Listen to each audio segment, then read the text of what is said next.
دو. اب لڑکے لڑکیاں کٹھے پڑتے ہو، ہماری ایک حد فاصل ہے، ہم اس کو کراس نہیں کر سکتے.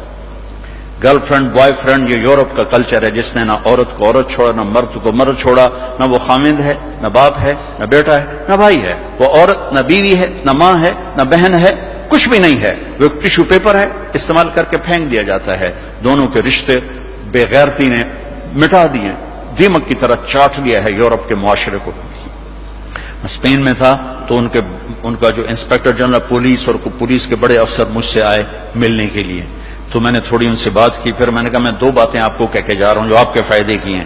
ایک، میں دیکھ رہا ہوں آپ کا فیملی سسٹم ٹوٹ چکا ہے، اس سے آپ کی نسل تباہ ہو جائے گی.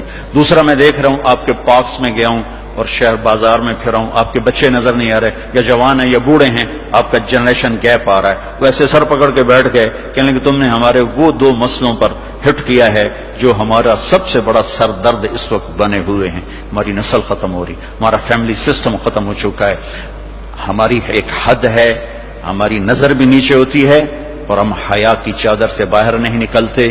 بے حیائی جس معاشرے میں پھیلتی ہے اس معاشرے کو اللہ پنپنے نہیں دیتا، وہ معاشرہ ذلت اور پستی کا شکار ہو جاتا ہے. یورپ کی عورت نے آزادی کا نعرہ لگا کر سب کچھ گنوا دیا، سب کچھ گنوا دیا ہے. نہ ماں کی نسبت، نہ بیوی کی نسبت، نہ بہن کی نسبت، نہ بیٹی کی نسبت، کچھ اس کے ہاتھ میں نہیں ہے. اور وہاں کا معاشرہ انتہائی دکھی ترین معاشرہ.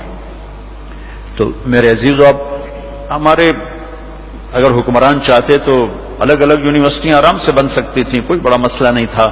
لیکن شاید کسی کو بھی یہ شعور نہیں ہے کہ میرے اللہ نے کتنی احتیاط کے ساتھ عورت کو عزت دی ہے اور اس کی عزت کی حفاظت کے لیے کیا کیا قانون بنائے ہیں، کیا کیا اس کے لیے خوبصورت طرز زندگی عطا فرمایا ہے. لیکن ہم یورپ کے پیچھے پاگلوں کی طرح بھاگ رہے ہیں اور اس کو ہم اپنی زندگی سمجھ رہے ہیں. ایک اس موبائل نے فحاشی کو بہت زیادہ دیا ہے، بہت زیادہ پروموٹ کیا. اس سے آپ اپنی فائدے کی چیز اٹھاؤ لیکن اپنے اخلاق کو برباد نہ کرو، اپنی آنکھوں کو برباد نہ کرو.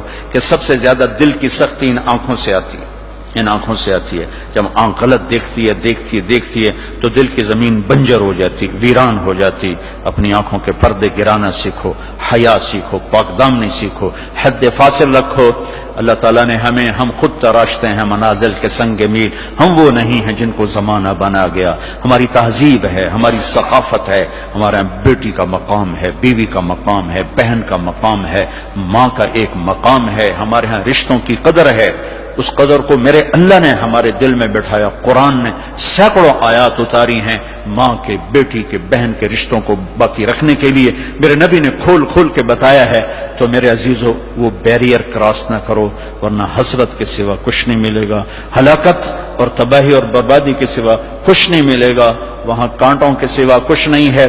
میرے نبی کی خوبصورت زندگی میں سارے پھول کھلے ہوئے ہیں اور اس سے باہر کانٹے ہی کانٹے ہیں. جو جائے گا دامن بھی تار کرے گا اور اپنے آپ کو بھی لہو لہان کرے گا اور حسرتوں کی موت مر کر مٹی کی چادر اوڑھ کر ایسا بے نام و نشان ہوگا کہ کوئی نہ فاتحہ پڑھنے والا ہوگا نہ کوئی دعا کرنے والا ہوگا. بے حیا معاشرہ وہ زمین کے لیے، دھرتی کے لیے ناسور بن جاتا ہے اور پاکیزہ معاشرہ اس کائنات کا سب سے خوبصورت پھول ہوتا ہے جس کی مہک سارے عالم کو چمکاتی ہے، سارے عالم کو خوشبودار کرتی ہے. دمشق جب فتح ہوا